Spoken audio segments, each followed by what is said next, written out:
Muito obrigado ao senhor Tarmo Savolene por sua apresentação. Tento em breve ele retornará aqui para o nosso momento de debates.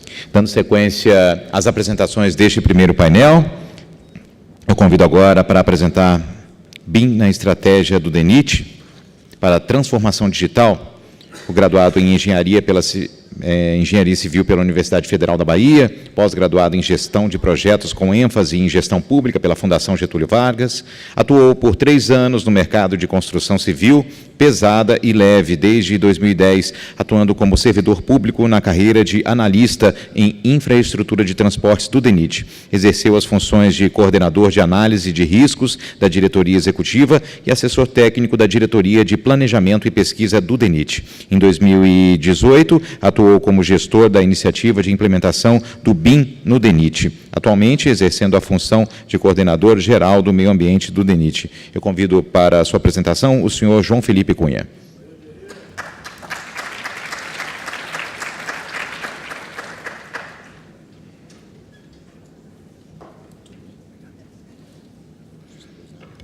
Sim. Bom dia a todos. Agradeço a oportunidade de estar aqui nesse evento, tanta gente acompanhando aí, um tema tão caro, tão sensível para o futuro da nossa engenharia, do nosso mercado de construção. Apenas fazer um esclarecimento que, na programação original, essa apresentação seria feita pelo nosso colega Anderson Varenga, mas, felizmente, ele teve que se ausentar do país para acompanhar o 3º encontro de governos BIM latino-americanos, que está acontecendo no Uruguai. Então, coube a mim, como responsável, né, pelo projeto de implementação do BIM no ano de 2018, essa apresentação, e eu agradeço novamente. Bom, uma breve resumo da nossa agenda, né, falar um pouco dos conceitos que a gente tem adotado para a implementação do BIM no DENIT, de que forma que a gente pensou essa estratégia, né, do BIM no DENIT, o primeiro projeto piloto que escolhemos, que é o ProArt, onde nós estamos e quais os próximos passos, né?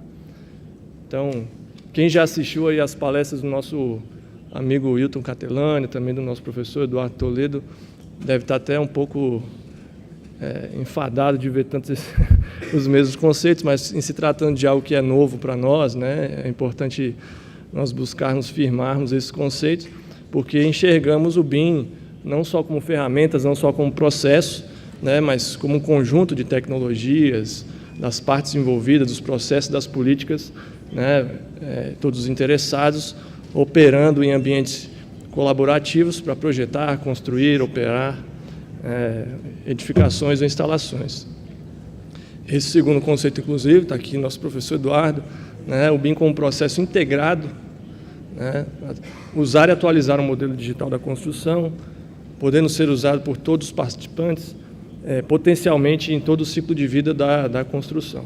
Então, processos, modelos, participantes, pessoas, ambientes, ciclo de vida, são palavras-chave aí para a nossa estratégia de implementação, né? E como é que foi que nós pensamos a implementação do BIM no DENIT? Nós incluímos o projeto como uma iniciativa estratégica, né, da autarquia, está formalizado no rol de iniciativas estratégicas da autarquia e enxergada também como a iniciativa de transformação digital do DENIT, né? Os principais objetivos estratégicos, vamos dizer, a sensibilização dos servidores, também do corpo técnico terceirizado do órgão, quanto aos benefícios e vantagens do uso do BIM, né? Iniciar esse aculturamento, essa transformação do ambiente, não só interno, mas também interno, junto com os contratados, né? Quanto à adoção do uso do BIM. Muito importante também a capacitação dos servidores para estarem de forma ativa, integrados na utilização, né, dos softwares, das ferramentas, dos processos que nós estamos desenvolvendo. A adequação também da infraestrutura, né, física, no parque de software, hoje existente no DENIT. E também a definição de um mecanismo de retenção do conhecimento que sempre nos foi, desde o começo, muito caro, muito óbvio, né? Para que nós não passemos por um projeto piloto e deixemos pelo caminho os aprendizados que foram sendo colecionados. Bom, então nós pensamos, peço desculpa aí pelo truncamento ali do texto, mas nós pensamos a implementação do DENIT, do BIM no DENIT, em uma sequência de projetos pilotos, né? Onde o DENIT é nacional, tem 27 unidades, está nas 27 unidades da federação, né? Nós temos só, o último levantamento que fizemos, só pessoas envolvidas com análise de projeto em alguma disciplina dos projetos existentes. Nós temos mais de 150 profissionais no Brasil envolvidos com isso. Então, nós pensamos em reduzir o tamanho do nosso problema para, a partir de projetos pilotos menores, nós irmos desencadeando, né, a implementação do BIM no país inteiro. Então, com os projetos pilotos, nós pretendemos ir aumentando o número de pessoas envolvidas, o entendimento quanto aos benefícios da mudança, o próprio engajamento e o aprendizado, né, a capacitação dos profissionais. Para fazer a implementação dos pilotos, nós escolhemos um método clássico, né, varrendo aí desde a fase do diagnóstico, até passando por planejamento, comunicação, implementação e testes, né? Então, cada piloto estaria, vamos dizer, setado para passar por essas macrofases.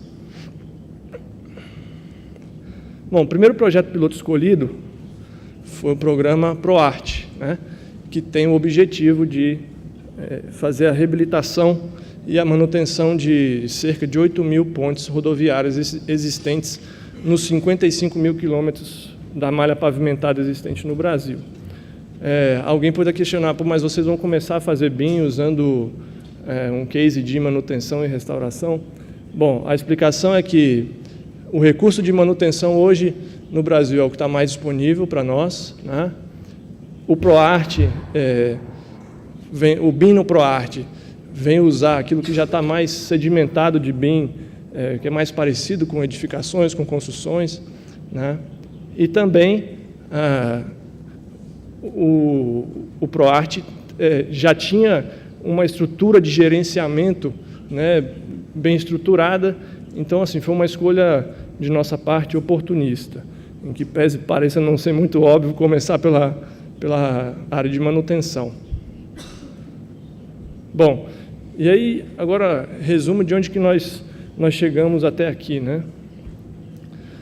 Todas essas fases aí que estão pintadas de amarelo nós já concluímos, a implementação ainda está a caminho, né? E nós não iniciamos ainda na fase de testes e de avaliação. Diversas atividades foram realizadas, né, em cada uma das fases. No diagnóstico, nós rodamos um Project Canvas, fizemos uma matriz SWOT para avaliar as ameaças, as oportunidades, fraquezas, né, e forças aí do projeto. Fizemos uma série de entrevistas, lançamos pesquisa para saber o nível de aculturamento, de maturidade e conhecimento das pessoas em BIM. Mapeamos processos, a operação do DENIT e os processos específicos do ProArt. Também geramos relatórios de fragilidades e oportunidades para o projeto e para o DENIT, né? É importante que nós, no nosso diagnóstico, já enxergamos uma possibilidade oportunista mesmo, de enxergar o órgão como um todo, ver as possibilidades de aplicação do BIM para todos os modais da autarquia, todos os processos da autarquia, aqueles, claro, que se enquadram, né, dentro da utilização do BIM, mas fazer isso de forma escalonada a partir dos projetos pilotos. Então, olhamos para o maior e começamos a executar em frações. Bom, só para ilustrar, nosso Project Canvas trouxe as justificativas, as premissas do projeto, a equipe envolvida, o mapeamento de riscos e dos stakeholders, as entregas, né, a linha do tempo. Então, fizemos um trabalho denso aí de análise inicial, de diagnóstico. Está aí a nossa matriz SWOT, né? Perdão. Realizamos várias entrevistas, né, com as coordenações envolvidas no projeto piloto, CGDESP, CGPlan, CGMRR. Então, foram várias horas de entrevistas para termos essa sensibilidade do que é mais caro, né, a cada um dos participantes, dos interessados no projeto, seja em termos de ferramental, em termos de processo, melhorias identificadas. Lançamos uma pesquisa para também termos um marco vamos dizer, de apuração, né, de indicadores ao final do projeto, para saber como, lá no início, as pessoas tinham um entendimento sobre o que era BIM, como o BIM se desenvolveu, aconteceu no DENIT, no primeiro projeto piloto, e como está agora, né? Essa pesquisa ainda não foi finalizada, essa segunda pesquisa não foi finalizada. Fizemos um mapeamento da operação global do DENIT, né? Dos processos específicos relacionados ao ProArt, propondo aí alguns ajustes e melhorias. E também geramos relatórios, a partir das entrevistas e todo esse diagnóstico, relatórios de oportunidades e fraquezas, vamos dizer assim, né? Bom, na fase de planejamento, nós olhamos para os casos de uso BIM focados no ProArt, né? Mapeamos, a partir dos casos de uso, mapeamos as competências, definimos perfis ideais de comunicação, também nos preocupamos com a estratégia de comunicação, de que forma comunicar o que está acontecendo no projeto para o público interno, para o público externo, né? Pensamos também na estratégia de gestão do conhecimento e o item 6 que está aí, que para nós assim, talvez o maior diferencial do nosso projeto, que tenha sido a nossa decisão de abordar o sistema de classificação das informações. Bom, então esse é só esse primeiro slide para traduzir aqui que nós fizemos a partir dos casos de uso previstos na literatura, né, os que são mais comumente utilizados.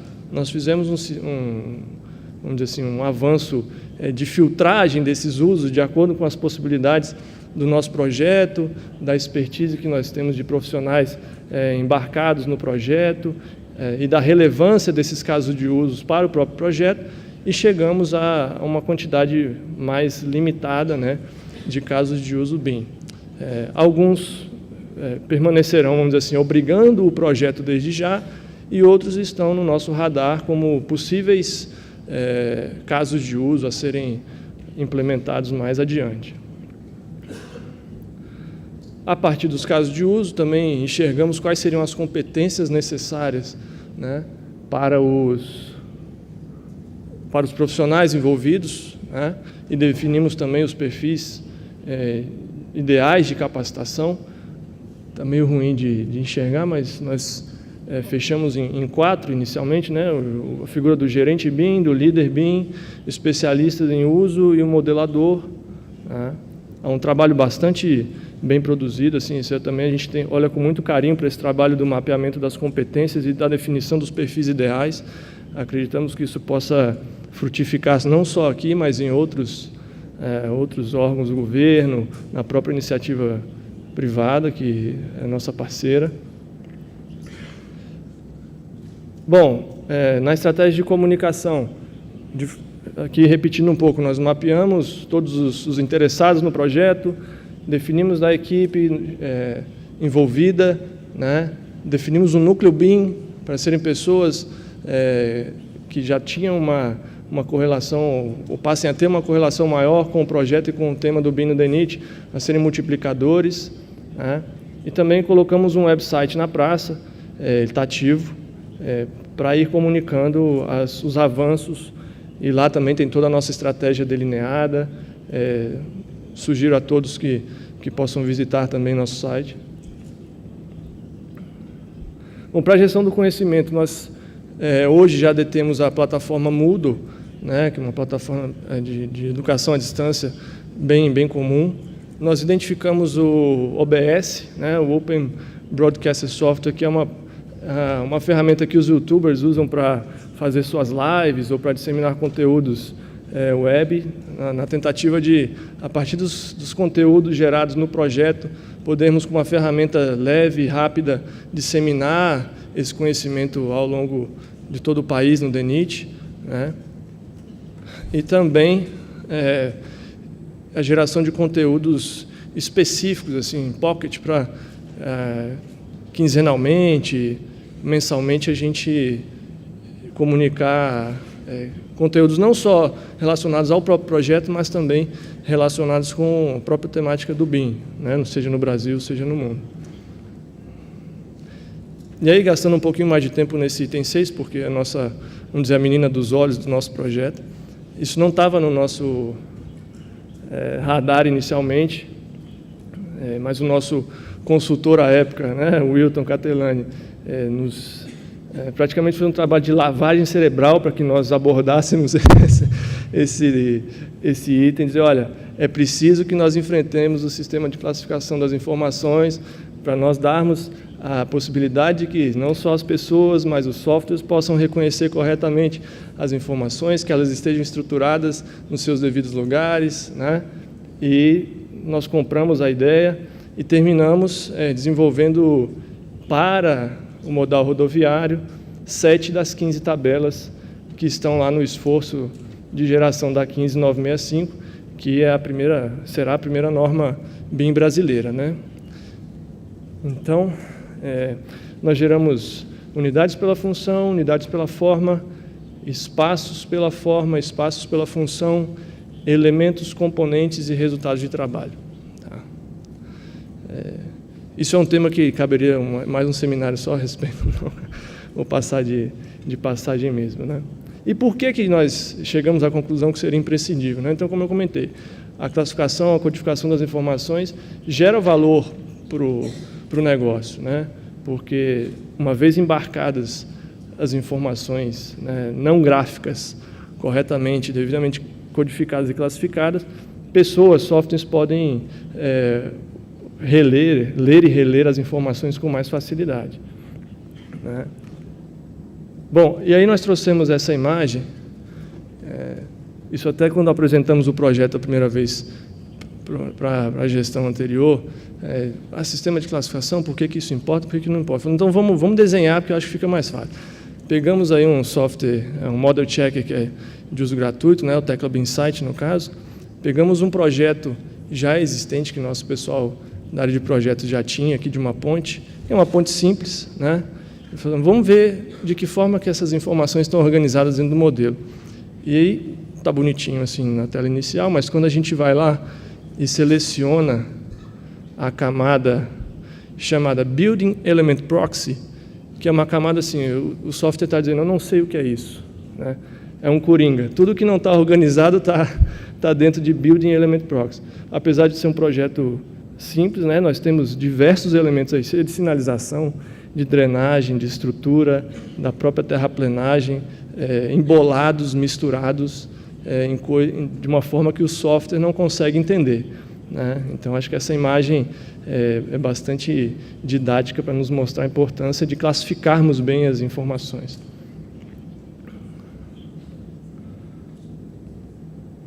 Bom, então está aí. Para organizar conteúdos, viabilizar a modelagem de fluxos, viabilizar as comparações, a posterior utilização em sistemas automatizados de compras e contratações, facilitar as próprias análises, né? O DENIT, como contratante, precisa organizar essas informações antes, porque senão o nosso pool de parceiros, de contratados, fará o seu próprio esforço e cada um entregará o seu próprio sistema de classificação. E, assim, a análise desses projetos ficará de forma...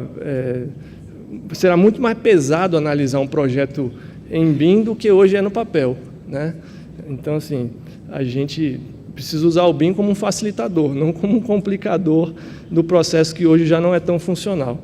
Então, é fundamental para nós passarmos a exigirmos nos nossos projetos as informações devidamente colocadas e classificadas, independente de quem sejam os contratados para aquele projeto, né? Bom, na fase de comunicação, a gente mapeou os stakeholders, definiu canais de comunicação, definimos mensagens específicas, né, para o público interno, para o público externo, a periodicidade a comunicar, né, repetindo um pouco aí, né, a gente formou um núcleo BIM, botou um site na praça, não está dando para ver as fotos aí, mas isso era uma identificação dos componentes do grupo BIM, que ainda está ativo, né? Eu digo ainda está ativo porque, como teve a mudança de governo, é provável que os rearranjos induzam alguma mudança também nas pessoas que estão envolvidas com o projeto e com o núcleo, né? Está aí uma figura do nosso site. E também a parte de geração de conteúdos, que é uma coisa que está no roadmap do nosso projeto. Tá. Na implementação, nós desenvolvemos um template, né? Modelamos um projeto de obra de arte existente, né? Um anteprojeto de obra de arte existente, e classificamos esse modelo para testar aquilo que a gente gerou de conteúdo nas tabelas da norma. A gente achou uma ferramenta para testar essa classificação, né? Então, nosso template está usual, está bastante bem estruturado, né? As informações estão fáceis de serem ligadas, desligadas e encontradas, né? A gente definiu também uma forma de iniciar a modelagem, né? Regra de negócio para que... Aqui, no caso, é uma ponte simples e tem quase uma única disciplina de projeto, que é a estrutura, né? Mas, ao pensar em você conectar outras disciplinas, né? Essas partidas de modelagem, a conexão de um modelo de pista com um modelo de obra de arte. Então, nós, inclusive, definimos pontos de partida para a modelagem, para que todos os modeladores partam do mesmo ponto, né? Fizemos um esforço também de tentar fazer a conexão do modelo no Revit. Nós temos usado ferramentas Autodesk, né? Modelos no Revit com modelos no InfraWorks, para ver de que forma que essa conexão se ajusta melhor, né? De que forma, até gerar reanálise, para saber se lá no modelo da estrutura nós não precisamos endereçar essa ou aquela informação de forma mais adequada. E classificamos, né? Foi muito interessante, achamos um plugin chamado Autodesk Classification Manager for Revit e lançamos ali na planilha base, que esse plugin lê toda a nossa classificação. Então, conseguimos endereçar adequadamente, dentro do nosso modelo, os códigos gerados pelo nosso próprio esforço de classificação dos modelos, né? Nos próximos passos, continuamos aí focados na implementação, precisando acelerar essa parte de treinamento e capacitação das pessoas para uma operação assistida também, testar e avaliar outras funcionalidades, outros processos que ainda não conectamos necessariamente com esse projeto, fazer revisões dos ajustes e também entrou no nosso radar a possibilidade de acordos de cooperação técnica com o mercado, para tentar acelerar esse esforço, né, de finalizar esse primeiro piloto adequadamente e, então, passar a exigir a contratação dos projetos em BIM, né? O ProArt é um dos pilotos que o governo tem percebido como projetos para a implementação, ou melhor, a requisição a partir de 2021, se não me engano, né, da exigência oficial de contratações de projetos em BIM, né? Então, esse também é um dos motivos pelos quais nós passamos a enxergar o ProArt, que já é sem ter BIM, o ProArt já é um programa de altíssima relevância para nós, né?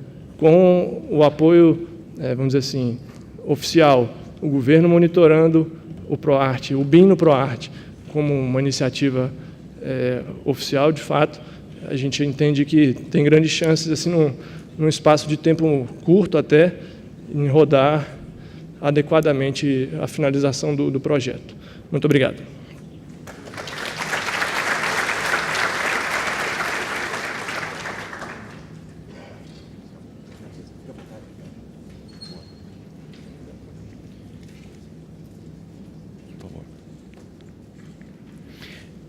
Eu já pedi ao senhor João Felipe antes de mais nada, agradecendo por sua apresentação, que já permanecesse conosco aqui para o nosso momento de debate. Lembrando a todos que as fichas para considerações ou perguntas estão à disposição na nossa mesa na entrada do evento.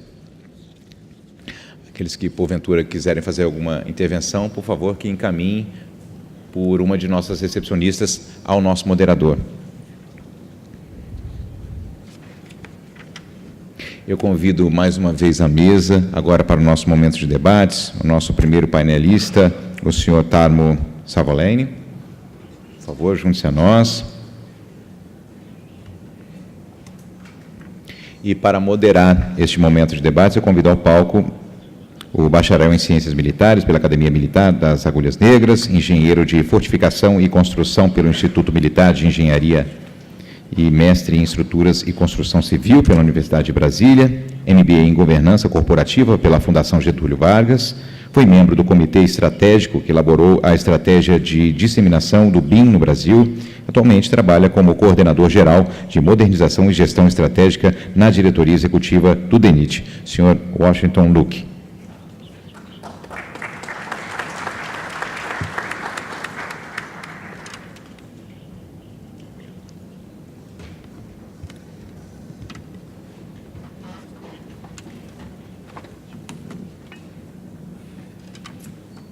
Tem a palavra o senhor Washington Luke, moderador deste painel.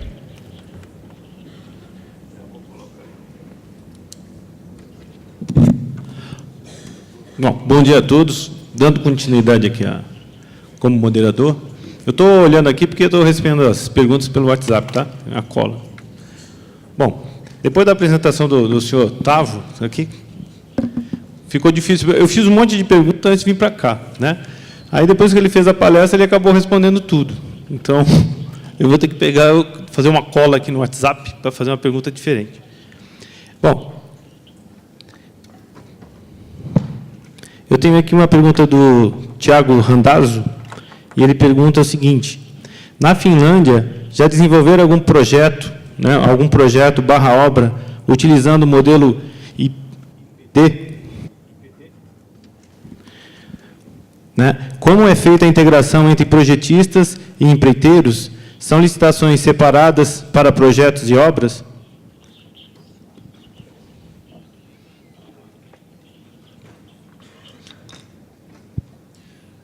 Sorry, can you repeat the beginning of the question? Posso hear, sorry. Então, tá, eu vou fazer uma de cada vez, né, fiz 3 aqui e ficou confuso. Então, na Finlândia, já desenvolveram algum projeto, obra, utilizando o modelo integrado? Yes, we have used, we have had many projects with integrated model. We call it actually alliance model. Alliance model is where the contractor, client, designer work in one contract all together and making it many phases. And actually, nowadays it's quite popular model in Finland because traditional projects has many risks changing information in between the phases. So actually integrated projects, we have very good experiences those in Finland. For example, Tampere city, I've already mentioned, they made a big tunnel, highway road tunnel in the Tampere center. It was made with integrated model, alliance model, and it was on timeline. Cost budget was under many million euros, so very good experience. Bom, na continuação da pergunta, ele falou: como é feita a integração entre projetistas e empreiteiros?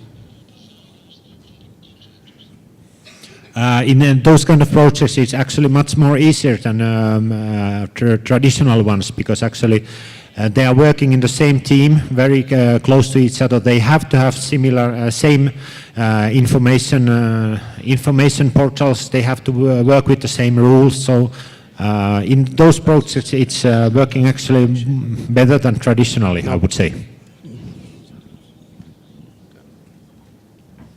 Ok. Eu tenho uma dificuldade aqui que eu uso óculos, mas tem que ser para perto, para longe, né? Então, assim, se for ler o celular, eu não enxergo. Se for para olhar, também não vejo. Então, é uma situação difícil, não estou vendo nada aqui. Bom, voltamos aqui, ó, as perguntas. A pergunta aqui continuando com o Thiago Randazzo, né? São licitações separadas para projetos e obras? Na Finlândia, existem os projetos, né? As licitações. É feita uma licitação para projeto, é feita uma licitação para obra, ou é feita uma licitação para projeto e obra ao mesmo tempo? There is different models. There is a traditional model when the design phase is first tendered, and the design company makes it, and then the construction tender is in the different phase. But they can be made in the modern also partly or totally together. Ok. Uma pergunta aqui da Kessia Alves.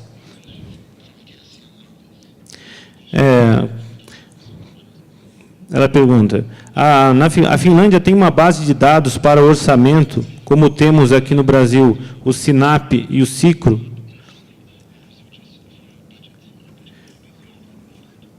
Now we are in FTIA. We are developing a new cost management database for our works. I have not, unfortunately, heard about your project. So we are developing now our own one. O SINAP é mais voltado para obras de edificações e o SICRO é para obras rodoviárias. Então, são duas bases de dados. Ok.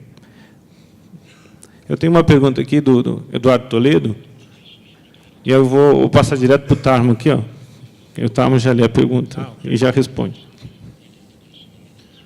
Does the inframodel standard include subsurface modeling and geotechnic data?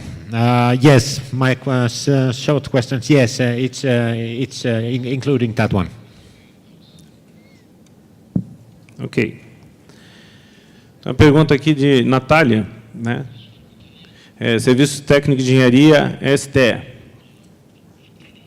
Pergunta, como foi feito o processo para escolher a melhor opção da empresa de software para o DENIT implementar o BIM? Nesse caso aqui, vou colocar para o...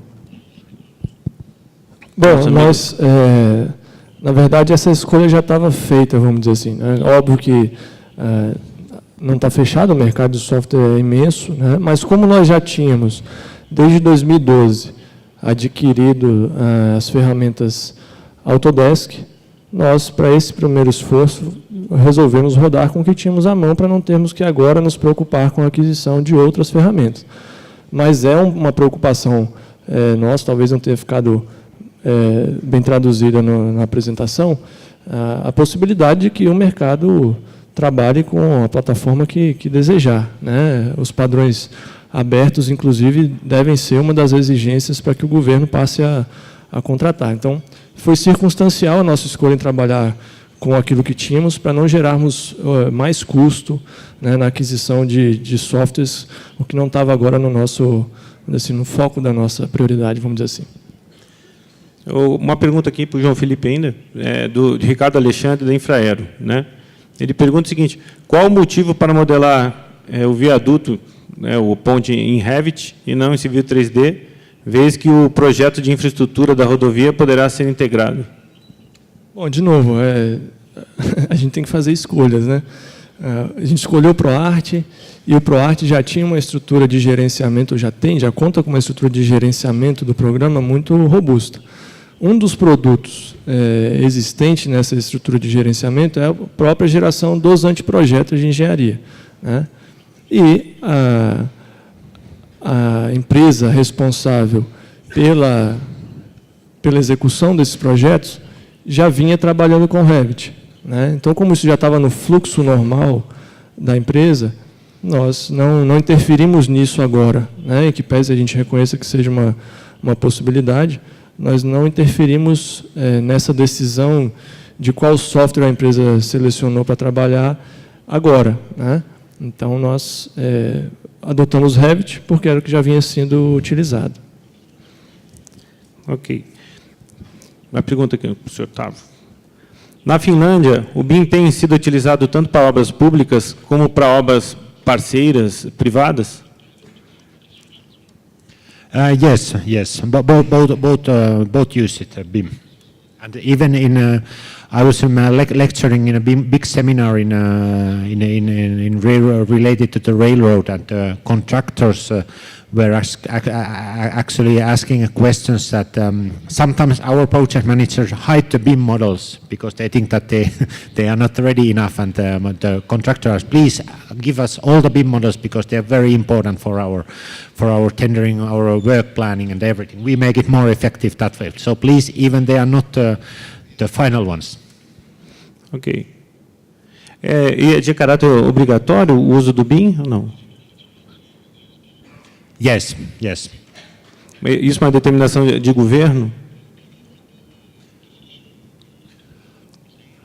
Actually, government law, not in the law level, but our organization have made the guidelines, and we are asking it in our all projects. So FTIA is demanding BIM. Also, the government building organization, Senate Properties, they are asking the BIM. So that way, it's mandatory, even it's not in the law. If you want to work with us or Senate Properties, you have to use BIM. Entendi. Tem uma pergunta aqui do Reginaldo, do TCU, né? Ele coloca aqui, daí para o João Felipe aqui a gente tentar responder. As datas previstas na estratégia de disseminação do BIM não estão expressas no decreto que saiu ano passado. Aí. O que fazer para que essas datas sejam realmente cumpridas e realizadas? Bom, falando do nosso piloto, como nós participamos também de todas as discussões, né, no nível de governo, ministério, para essa definição da estratégia e esses steps, né, que devem ser colocados para obrigar o início das contratações dos projetos em BIM, de novo, a gente foi para aquilo que estava mais pronto, que estava mais à mão. O ProArt já tinha uma organização mais bem estabelecida, e do ponto de vista da implementação do BIM no DENIT, nós entendemos que a escolha foi acertada, porque os prazos de fato são assim, 3 anos, olhando para 2018, 3 anos, 2021, que deve ser o primeiro step, né, segundo as notícias que a gente tem. Não quero aqui antecipar informações, mas 2021 seria o primeiro step, e 3 anos é um tempo razoável, né? Não é nem muito tempo para a gente passar por todos esses desafios. Então, do ponto de vista do DENIT, a gente entende que o que precisa ser feito é finalizarmos este projeto que aí está, né? A transição de governo, de fato, nos trouxe uma pausa aí momentânea no projeto, mas está muito próximo de nós finalizarmos e aí gerarmos um termo de referência padrão para essas contratações, e enxergar de que forma nós vamos exigir do mercado, né, a disponibilização dos modelos, os casos de uso. Então, do ponto de vista do DENIT, eu responderia que, para atingirmos o objetivo do escalonamento, finalizarmos o primeiro projeto piloto já seria um avanço considerável. Uma pergunta aqui para o senhor Tarmo, né? Na Finlândia, o BIM tem sido usado para minimizar impactos ambientais advindos da implantação e operação da infraestrutura? E aí pergunta como? I think environmental regulations are more strict all the time. So we have to, in every project, we have to take them more and more aware. And one way to minimize those is that we can make BIM as a digital twin and make already all planning and designing before we even touch the nature. So I think BIM is very important in that case too. Ok. Agora uma pergunta para ambos aqui. A pergunta é do Gustavo Carezato, da Graphisoft. Ele pergunta o seguinte: com a ISO 19650, com a ISO 19650 deve influenciar o trabalho interno em BIM. Então, como que a ISO 19650 deve influenciar o trabalho interno em BIM? Quer responder? Pula. Então, o seu termo. I think all BIM standardization has to based on the standards. So that's one important standard for. I think that's one natural way that it affects BIM, because it's a very important standard. Ok. Eu vou fazer uma pergunta aqui, vamos ver se a gente consegue responder, João Felipe. Agora tem custo, né? Então, a pergunta de Thales Assis. Ele pergunta o seguinte: qual o custo de aquisição do software BIM, em média? Né? Existe algo voltado para saneamento? Aí, bom, você quer tentar responder? Para não ficar sem resposta, dizer que a gente não fez essas avaliações no âmbito do nosso processo, porque, como já estava escolhido, nós já tínhamos um parque comprado, nós resolvemos usar o que tínhamos, né? Então, nem entrou no nosso radar esta avaliação para esse primeiro projeto piloto. Tá? Ok. Bom, como o nosso tempo aqui já está findando com relação às perguntas, né?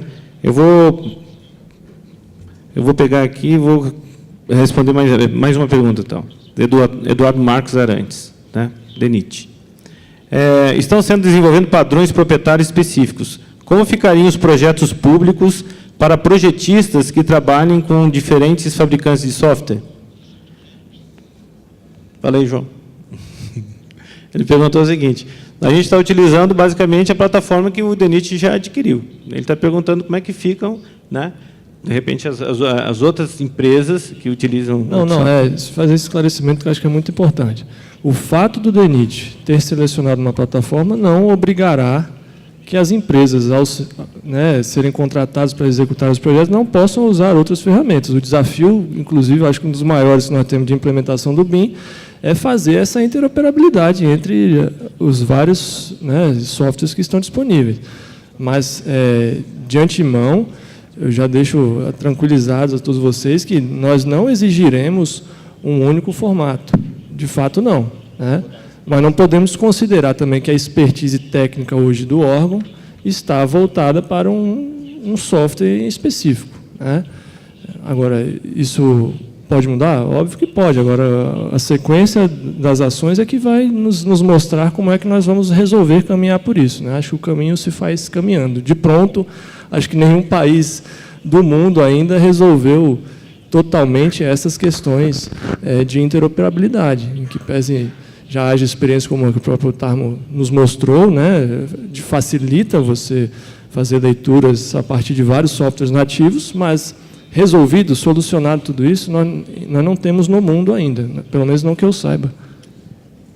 Ok.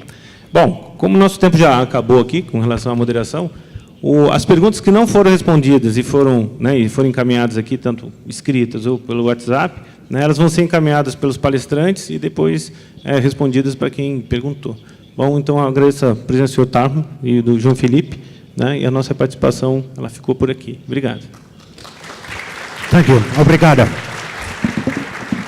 Muito obrigado aos nossos painelistas.